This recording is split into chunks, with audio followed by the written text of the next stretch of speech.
칠흑 같은 어둠이 깔린 적막한 밤, 고요를 찢고 흘러나오는 날카로운 웃음소리에 선비 이문영은 숨을 멈추고 낡은 담벼락에 몸을 바짝 붙였다. 여인의 것이라기엔 지나치게 높고 인간의 것이라기엔 기괴할 정도로 서늘한 그 웃음은 죽은 듯 고요한 과부 박씨의 뒷방에서 흘러나오고 있었다. 문영의 손목이 미세하게 떨리며 쥐고 있던 서책이 바스스 소리를 냈지만 그는 눈을 부릅뜬 채 문틈 사이로 새어나오는 희미한 등불의 흔적을 쫓았다. 방 안에서는 무언가 육중한 것이 바닥을 긁는 소리와 함께 이제야 오셨는가. 나의 낭군님. 이라는 낮은 속삭임이 문영의 귓가를 파고들었다. 소름이 돋는 소름을 억누르며 그는 침을 삼켰으나 목구멍이 타들어가는 듯한 갈증에 식은 땀만이 등을 타고 흘러내릴 뿐이었다. 한 달 전 문영이 과거 공부를 위해 이 외딴 마을의 서당을 찾았을 때만 해도 마을 사람들은 과부 박씨를 정조의 화신이라 칭송하며 우러러 보았다. 10년 전 남편을 여의고도 흔들림 없이 수절하며 시부모를 모셔온 그녀의 삶은 모든 여인의 귀감이 되었으나 문영은 그녀의 눈동자 뒤편에 숨겨진 서늘한 갈기를 본 적이 있었다. 어느 날 우연히 마주친 박씨의 시선은 슬픔에 젖은 미망인의 것이 아니라 굶주린 맹수가 먹잇감을 노려보는 듯한 기이한 갈망으로 가득 차 있었던 것이다. 문영은 그 눈빛을 지울 수 없어 밤잠을 설쳤고 결국 금기시된 뒷방의 비밀을 파헤치기 위해 이 위험한 잠입을 결심하게 된 것이었다. 문영의 심장은 터질 듯이 뛰고 있었으며 눈앞에 문창살 너머로 보이는 그림자는 인간의 형상이라기엔 너무나도 기괴하게 일그러져 있었다. 방 안에서 다시 한번 터져나온 웃음소리는 이제 흐느낌으로 변하더니 이내 누군가 음식을 개걸스럽게 씹어 삼키는 듯한 척척한 소리로 이어졌다. 문영은 공포를 억누르며 손가락에 침을 묻혀 문창지의 작은 구멍을 뚫고 조심스레 그 안을 들여다보았으나 그 순간 그가 본 것은 상상조차 할 수 없는 광경이었다. 박씨는 소복을 길게 늘어뜨린 채 방 한가운데 앉아 있었는데 그녀의 앞에는 정체 모를 붉은 액체가 담긴 사발과 낡은 도포 조각이 어지럽게 흩어져 있었다. 그녀는 허공을 향해 연신 절을 올리며 보이지 않는 누군가와 대화를 나누고 있었고 그 목소리는 분명 사내의 것과 여인의 것이 뒤섞인 기괴한 이중창이었다. 조금만 더 있으면 당신은 다시 살아날 거예요. 이 비천한 몸이 당신의 영혼을 붙들고 있으니 조금만 더 참으셔요. 박씨의 광기 어린 속삭임에 문영은 정신이 아득해지는 것을 느꼈다. 이 마을의 평화로운 겉모습 아래 도살인 추악한 진실이 서서히 고개를 들기 시작하자 문영은 자신이 발을 들인 곳이 단순한 과부의 방이 아님을 직감했다. 박씨의 집안은 대대로 명망 높은 가문이었으나 그녀의 남편이 의문의 급사로 세상을 떠난 뒤부터 가세가 기울고 마을에는 알 수 없는 실종 사건이 빈번하게 일어났었다. 문영은 스승으로부터 들었던 혼례를 치르지 못한 원혼을 불러들이는 금기된 주술에 대한 소문을 떠올렸고 박씨가 행하고 있는 것이 바로 그것임을 깨닫고 온몸에 소름이 돋았다.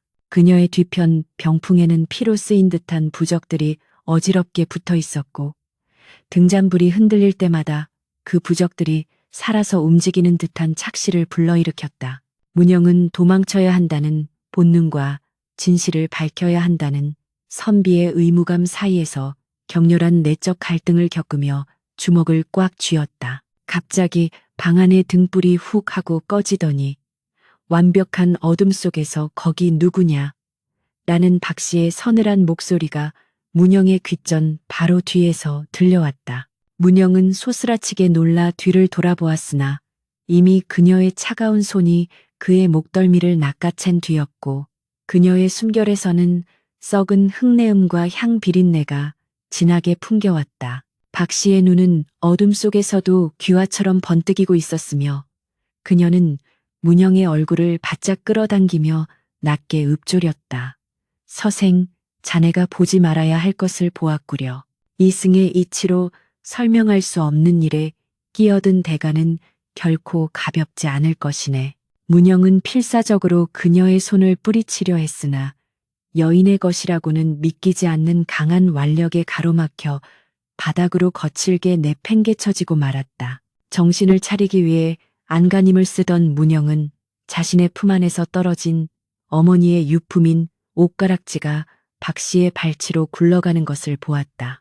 박 씨는 그 가락지를 집어들더니 잠시 멈칫하더니 이내 기괴한 비명을 지르며 뒷방문을 박차고 어둠 속으로 사라져버렸다.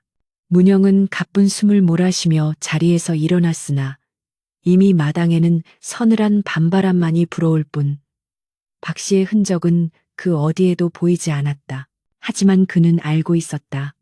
이것은 끝이 아니라 이제 막 시작된 거대한 비극의 서막에 불과하다는 것을. 문영은 떨리는 손으로 바닥에 떨어진 도포 조각을 집어들었고 그곳에는 죽은 줄로만 알았던 이 마을 권세가 아들의 이름이 선명하게 혈서로 적혀 있었다. 마을의 명망 높은 과부와 실종된 권세가의 아들, 그리고 한밤중에 기괴한 웃음소리 사이에 연결고리를 찾기 위해 문영은 붓 대신 칼을 쥐어야 할지도 모른다는 불길한 예감에 휩싸였다. 문영은 박 씨가 사라진 어두운 마당에 홀로 서서 손에 쥐린 혈서 조각을 내려다보았다. 권세가 최대감의 외아들인 최윤석의 이름이 적힌 이 천조각은 단순히 실종된 자의 유품이 아니라 이 마을을 집어삼키고 있는 거대한 음모의 파편처럼 느껴졌다.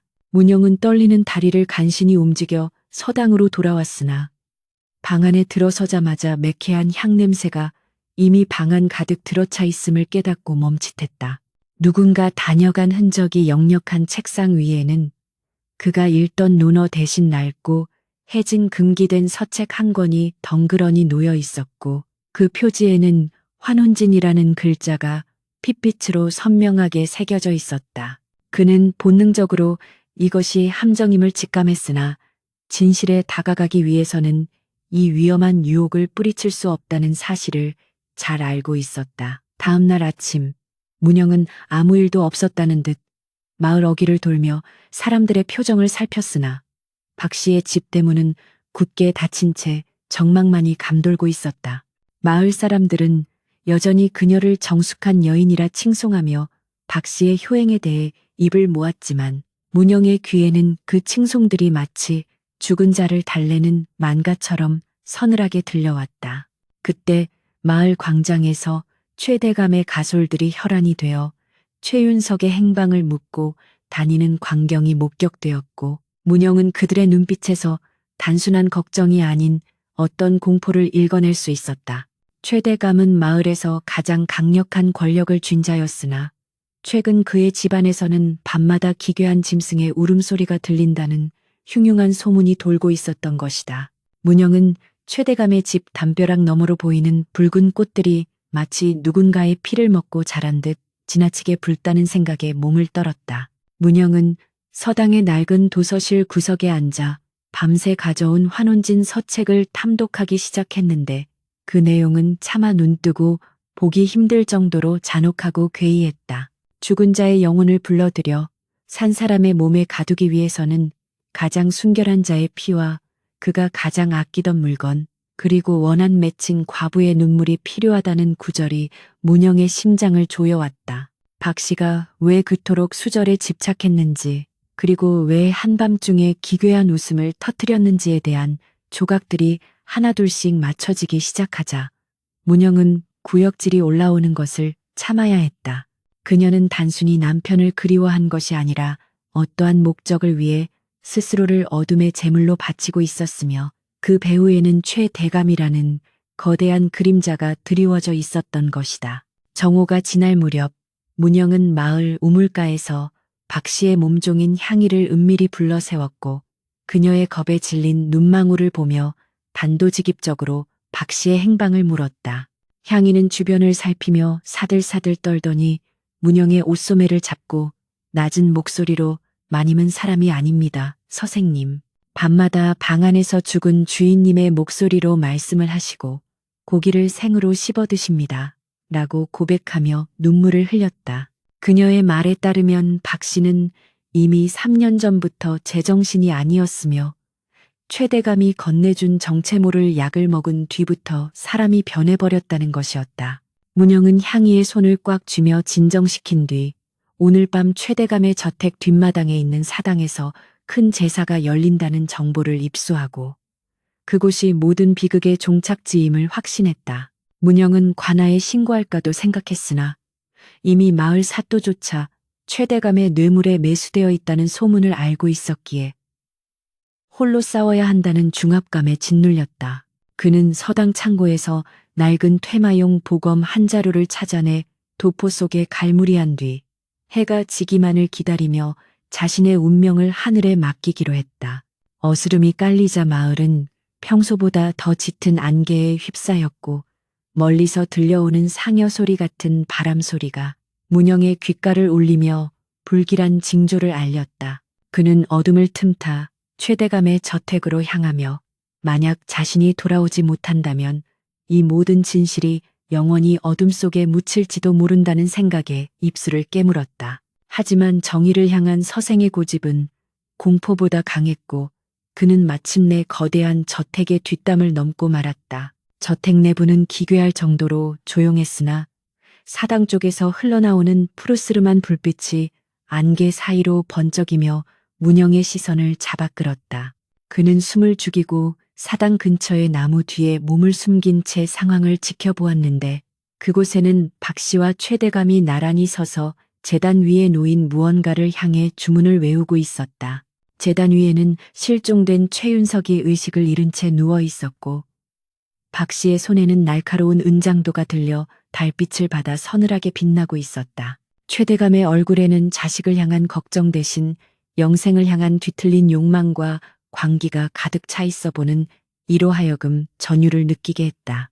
문영은 지금 바로 나서지 않으면 무고한 생명이 희생될 것임을 깨닫고 도포자락을 휘날리며 사당 한가운데로 뛰어들 준비를 마쳤다. 문영이 사당 문을 박차고 들어서자 제단 주위를 감싸고 있던 푸른 연기가 일순간 소용돌이치며 사방으로 흩어졌다.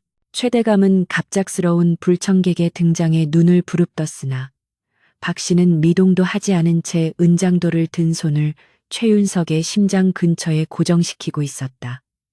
무엄하도다. 일개 서생이 감히 여기가 어디라고 발을 들이느냐. 최대감의 불호령이 사당 천장을 울렸으나 문영은 물러서지 않고 도포 속에서 환혼진 서책을 꺼내 들어보였다. 대감, 천륜을 어기고 망자의 혼을 불러들여 산 사람의 육신을 찬탈하려는 이 해괴한 짓을 당장 멈추십시오. 이것은 아드님을 살리는 길이 아니라 이 마을 전체를 지옥의 구렁텅이로 밀어넣는 악행입니다. 문영의 목소리는 떨렸으나 그 안에 담긴 서슬퍼런 기계는 최대감의 기세를 잠시 멈춤게 하기에 충분했다. 하지만 박 씨가 서서히 고개를 돌렸을 때 문영은 그녀의 눈동자가 이미 인간의 것이 아님을 목격하고 얼어붙고 말았다. 그녀의 눈동자는 흰자위 없이 검은 심연으로 가득 차 있었으며 입술 사이로 흘러나오는 목소리는 여러 명의 원혼이 겹쳐진 듯 기괴한 울림을 만들어냈다. 가련한 서생이여, 자네가 정이라 믿는 것이 사실은 얼마나 얄팍한 것인지 아는가? 나는 10년을 어둠 속에서 울었고 이 대감은 단 하나의 핏줄을 위해 영혼을 팔았다. 우리는 각자의 지옥에서 합의를 보았을 뿐이니 방해하지 말고 물러가라. 박 씨의 말과 동시에 사당 안의 촛불들이 일제히 검붉은 빛으로 변하며 타올랐고 바닥에 그려진 진법에서 끈적한 냉기가 올라와 문영의 발목을 휘감았다. 문영은 가쁜 숨을 몰아쉬며 발목을 옥죄는 냉기를 뿌리치기 위해 품 안에 퇴마용 보검을 뽑아 들었다. 그는 스승에게 배운 파사현정의 구결을 외우며 검 끝으로 바닥의 진법 일부를 긁어냈고 그 순간 박 씨는 비명을 지르며 뒤로 나자빠졌다. 이놈, 내 놈이 정령 죽고 싶은 게냐.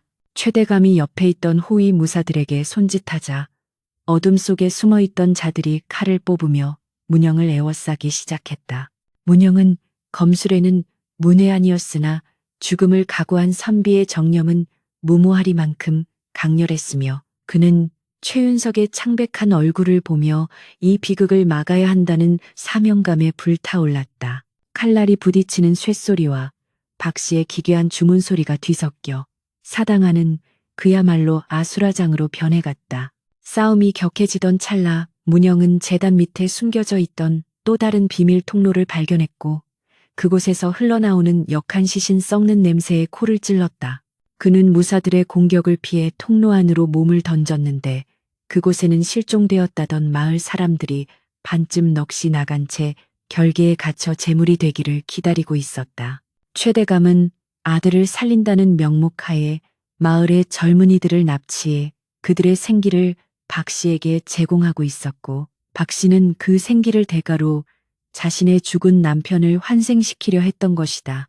이 추악한 거래의 실체가 드러나자 문영은 분노로 온몸을 떨었으며 벽에 걸린 횃불을 집어들어 결계를 지탱하던 부적 더미에 던져버렸다. 불길이 치솟자 사당 전체가 흔들리기 시작했고 결계가 깨지며 갇혀있던 원혼들의 곡소리가 사방에서 터져나왔다. 당황한 최대감이 도망치려 했으나 재단 위에서 갑자기 눈을 뜬 최윤석이 그의 발목을 붙잡았다. 하지만 최윤석의 눈 역시 박 씨와 마찬가지로 검게 물들어 있었고 그는 자신의 아버지를 향해 아버지, 왜 저를 이런 괴물로 만드셨습니까?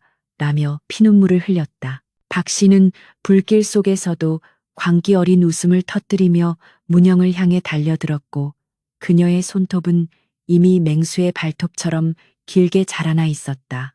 문영은 보검을 앞세워 그녀의 공격을 막아냈으나 박 씨의 몸에서 뿜어져 나오는 원한의 기운은 문영의 정신을 아득하게 만들었다. 불길은 점점 거세져 사당대들보가 타는 소리가 천둥처럼 들려왔고 문영은 이 연기 속에서 반드시 증거를 가지고 나가야 한다는 생각에 최대감의 관인과 혈서가 담긴 함을 품에 안았다. 천장이 무너지기 직전 문영은 정신을 잃어가는 향이와 실종자들을 이끌고 간신히 사당 밖으로 탈출했다.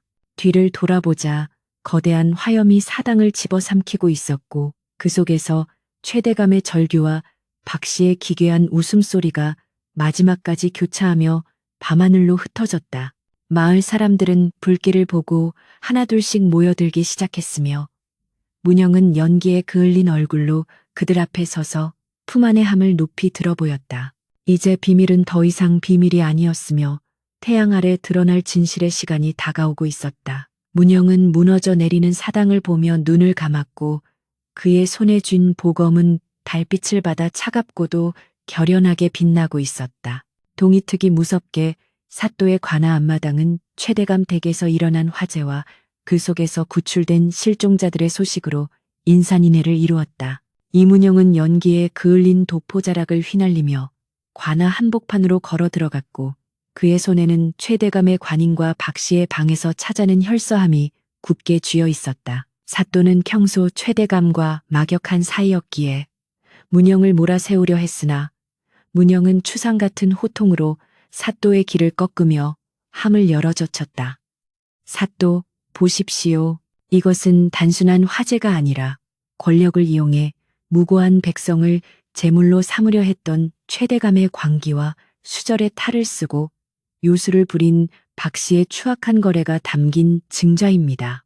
문영의 외침에 구경하던 백성들은 술렁이기 시작했고 9.4.1생으로 살아남은 실종자들의 증언이 쏟아지자 사또의 얼굴은 흑빛으로 변해갔다. 사또는 어쩔 수 없이 조사를 명했으나 그 순간 관아의 뒷문으로 최대감이 만신창이가 된 몰골로 나타나 문영을 가리키며 악담을 퍼부었다. 저놈이 우리 가문의 갑오를 훔치기 위해 불을 지르고 나를 모함하는 것이다. 어서 저 발칙한 서생을 잡아 가두어라. 최대감의 서슬퍼런 위세에 포졸들이 주춤하며 문영을 애워싸려 하자 문영은 오히려 한 걸음 앞으로 나아가 함 속에 있던 혈서를 높이 치켜들었다. 그 혈서에는 최대감이 자신의 영생과 아들의 환생을 위해 박 씨에게 약속한 토지 문서와 그 대가로 희생시킨 청년들의 명단이 빼곡히 적혀 있었다. 백성들은 자신들의 아들과 형제의 이름이 적힌 것을 확인하자 분노를 참지 못하고 관아 안으로 난입하기 시작했으며 평소 최대감의 횡포에 눌려 지내던 이들의 함성은 대지를 뒤흔들었다. 상황이 걷잡을 수 없이 흘러가자 박 씨가 안개처럼 관아 마당에 나타났는데 그녀의 모습은 이미 인간이라기엔 너무나 일그러진 원기의 형상이었다. 그녀는 최대감을 매서운 눈으로 쏘아보며 나를 속이고 내 남편의 영혼 대신 악귀를 불러들인 대가를 치러야 할 것이다라고 외치며 그에게 달려들었다. 관아는 순식간에 아수라장이 되었고 공포에 질린 사또는 책상 밑으로 숨어버렸으며 포졸들은 겁에 질려 무기를 버리고 달아났다. 문영은 이 혼란 속에서 박 씨의 광기를 잠재울 유일한 방법은 그녀가 집착하는 주술의 매개체를 파괴하는 것임을 깨닫고 한 밑바닥에 숨겨져 있던 박 씨, 남편의 유골함을 찾아내어 바닥에 내던졌다. 유골함이 깨지는 날카로운 소리와 함께 박 씨의 형체는 서서히 흐려지기 시작했고 그녀는 비통한 울음을 터뜨리며 허공으로 흩어졌다. 박 씨가 사라지자 모든 힘을 잃은 최대감은 자리에 주저앉아 헛웃음을 웃으며 실성한 듯 행동하기 시작했다. 문영은 차가운 눈으로 그를 내려다보며 대감, 당신이 얻고자 했던 영생은 결국 자식의 목숨과 가문의 명예를 모두 불사른 뒤에 얻은 허망한 재 한 줌일 뿐입니다. 라고 일갈했다. 뒤늦게 도착한 암행어사의 마패가 햇빛에 번쩍이며 관아 정문에 나타나자 사또와 최대감은 그 자리에서 포박되어 끌려가게 되었다.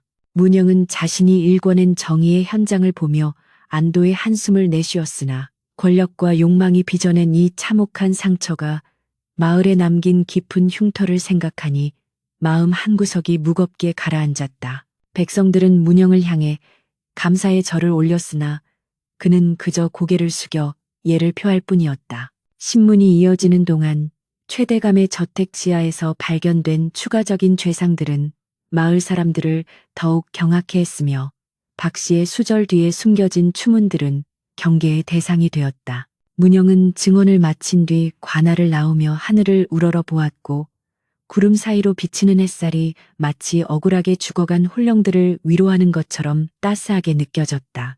그는 이제 더 이상 일개 서생이 아닌 진실을 밝히고 약자의 눈물을 닦아준 이 마을의 영웅으로 추앙받게 되었으나 그의 마음은 이미 다른 곳을 향하고 있었다. 화려한 보상이나 관직 제의도 거절한 채 문영은 짐을 꾸려 서당으로 돌아갔고 그곳에서 남은 공부를 이어가며 다시는 이런 비극이 일어나지 않도록 세상을 깨우칠 글을 쓰기로 다짐했다. 저녁 무렵 문영은 마을 어귀의 고갯마루에 서서 지는 노을을 바라보며 깊은 상념에 잠겼다. 한때 기괴한 웃음소리가 들려오던 과부 박 씨의 집터에서는 연기만이 가늘게 피어오르고 있었고 마을은 다시 평소의 고요함을 되찾은 듯 보였다. 그러나 문영은 알고 있었다. 인간의 마음 속에 자리 잡은 욕망이라는 씨앗이 언제든 다시 자라나 어둠을 불러들일 수 있다는 사실을 말이다. 그는 자신의 손에 묻은 재를 털어내며 발걸음을 옮겼고 그의 등 뒤로 길게 늘어진 그림자는 마치 이 모든 풍파를 이겨낸 선비의 꼿꼿한 절개를 대변하는 듯했다. 비극은 끝났으나 그 교훈은 마을 사람들의 가슴 속에 영원히 새겨질 것이며 문영의 이름은 이름 없는 전설이 되어 후대에 전해질 것이었다. 마을에 휘몰아쳤던 피바람이 잦아들고 계절이 두 번 바뀌자 폐허가 되었던 최대감의 저택터에는 이름 모를 들꽃들이 흐드러지게 피어났다. 관아의 심판은 엄중하여 최대감은 유배지에서 비참한 최후를 맞이했고 그를 도왔던 부패한 관리들 역시 파직되어 가문이 몰락하는 비극을 피하지 못했다. 이문영은 그 모든 소란을 뒤로한 채 다시 붓을 들었으며 낮에는 아이들을 가르치고 밤에는 자신이 겪었던 그 기괴하고도 슬픈 기록을 한자 한자 정성껏 기록해 나갔다. 마을 사람들은 이제 밤길을 걸을 때 더 이상 공포에 떨지 않았으나 과부 박 씨의 집터 앞을 지날 때면 여전히 옥깃을 여미며 인간의 욕심이 부른 참화를 경계하곤 했다. 문영의 서당 앞마당에는 이제 기괴한 비명 대신 아이들의 낭낭한 글 읽는 소리가 담장을 넘어 마을 어귀까지 평화롭게 울려 퍼졌다. 어느덧 보름달이 유난히 밝게 빛나던 가을밤, 문영은 서당 뒷산에 올라 박씨와 최윤석, 그리고 억울하게 희생된 청년들의 넋을 기리기 위해 조촐한 제상을 차렸다. 그는 술 한 잔을 대지에 뿌리며 이승에 원하는 이 찬술에 씻어버리고 부디 저승에서는 뒤틀린 욕망 없는 평온한 삶을 누리소서 라고 나직이 읊조렸다. 그때 어디선가 서늘한 바람이 불어와 그의 도포자락을 스치고 지나갔는데 그것은 예전에 그 소름 끼치는 냉기가 아니라 마치 고맙다는 인사를 건네는 듯 부드럽고 따스한 감촉이었다. 문영은 허공을 향해 잔잔한 미소를 지어 보였으며 그의 눈가에는 지난 고난의 흔적 대신 세상을 깊이 통찰하는 현자의 깊이가 서려 있었다. 진실은 때로 가혹하고 추악하지만 그것을 마주할 용기가 있는 자만이 진정한 평화를 얻을 수 있음을 그는 이 사건을 통해 뼈저리게 깨달았던 것이다. 며칠 뒤 마을 우물가에서 물을 샜던 향이가 서당을 찾아와 문영에게 정성스레 지은 버선 한 켤레를 건네며 수줍게 인사를 올렸다. 그녀는 이제 새로운 가정을 꾸려 평범한 삶을 살고 있었고 그녀의 밝아진 표정에서 문영은 자신이 했던 행동이 헛되지 않았음을 다시 한번 확인했다. 선생님 덕분에 저희 마을이 다시 숨을 쉬게 되었습니다. 밤마다 들리던 그 무서운 웃음소리가 이제는 꿈속에서도 들리지 않아요. 향이의 말에 문영은 그저 고개를 끄덕이며 보답을 바라지 않는 선비의 진심 어린 배려를 보여주었다. 그는 향이를 보낸 뒤 책상 앞에 앉아 집필 중이던 야담집의 마지막 문장을 적어 내려갔는데 그 내용은 인간의 마음속의 도살인 선과 악의 경계에 대한 깊은 성찰을 담고 있었다. 세월이 흘러 문영은 이름난 학자가 되었으나 결코 화려한 관직에 연연하지 않았으며 전국의 산천을 유람하며 억울한 사연을 가진 이들의 이야기를 듣고 기록하는 데 남은 생을 바쳤다. 그가 남긴 야담집은 훗날 후대 사람들에게 인간이 귀신보다 무서울 수 있으며 욕망이 도를 넘으면 가정도 가문도 한 줌의 재가 된다는 엄중한 경고를 전달하는 고전이 되었다. 사람들은 비가 내리는 밤이나 달이 숨는 밤이면 여전히 박 씨의 웃음소리 전설을 이야기하며 서로의 마음을 경계했지만 그 끝에는 항상 문영이라는 선비가 보여준 용기와 지혜가 빛나는 결말로 마무리되었다. 인과응보는 하늘의 그물이 성긴 듯해도 결코 빠뜨리는 법이 없다는 진리가 이 작은 마을의 역사 속에 영원히 박제된 셈이었다. 어느덧 백발이 성성해진 문영은 자신이 처음 그 기괴한 웃음소리를 들었던 박 씨의 옛 집터를 다시 찾았는데 그곳엔 이제 울창한 대나무 숲이 우거져 바람이 불 때마다 맑은 소리를 내고 있었다. 그는 대나무 숲 사이를 거닐며 한때 어둠에 잠겼던 그 장소가 이제는 생명의 기운으로 가득 찬 것을 보고 깊은 안도감을 느꼈다. 원한도 사랑도 결국은 지나가는 바람일 뿐이거늘 어찌 그리들 집착하였는가. 그는 혼잣말을 내뱉으며 지팡이를 짚고 고갯마루를 넘어갔고 그의 뒷모습은 지는 노을빛에 녹아들어 한 폭의 수묵화처럼 평온했다. 밤이 깊어지자 마을의 등불이 하나둘씩 켜지기 시작했고 그 불빛들은 마치 세상의 모든 어둠을 밝히려는 문영의 의지처럼 따뜻하게 대지를 감싸 안았다. 마지막으로 문영이 남긴 글귀에는 다음과 같은 구절이 적혀 있었다. 귀신은 인간의 한에서 태어나고 괴물은 인간의 탐욕에서 빚어진다. 마음을 맑게 닫고 하늘의 뜻을 거스르지 않는다면 그 어떤 기괴한 웃음소리도 감히 문턱을 넘지 못할 것이다.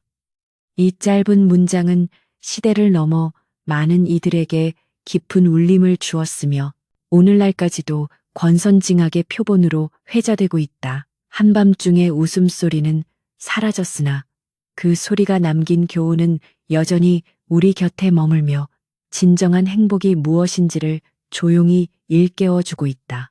이로써 길고 길었던 욕망과 광기의 연대기는 끝을 맺고 마을에는 오직 정직한 이들의 웃음소리만이 가득하게 되었다.